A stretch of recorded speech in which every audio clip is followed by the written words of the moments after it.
সড়ক পথ দেখলে মনে হয় এ যেন নৌপথ। বৃষ্টি থেমে যাওয়ার 3 থেকে 4 ঘন্টা পরেও জলাবদ্ধতা থাকে অনেক এলাকায়।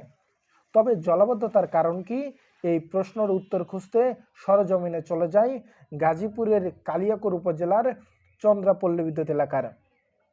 বিশ্বাসপাড়া, মণ্ডলপাড়া, সরকারবাড়ি, হরিণাটি রেল লাইন, বটতলা দিঘির পাড় ও ভাঙ্গা মসজিদ এলাকায় জলাবদ্ধতার সৃষ্টি হয়।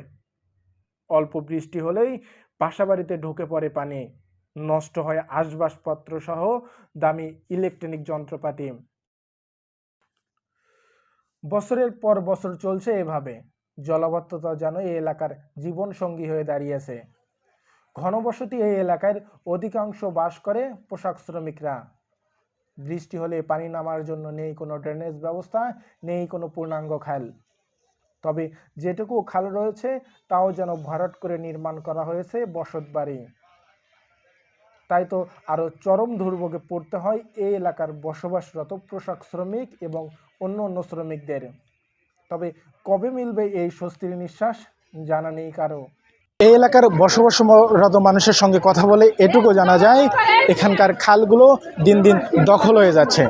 অর্থাৎ পুনরায় খালগুলো আবার উদ্ধার করে যাতে এই পানি নিরসনের ব্যবস্থা করা হয়, এই আশ্বাস থেকে এখান থেকে আজকের মতো বিদায় নিচ্ছি আমি মুন্না সরকার।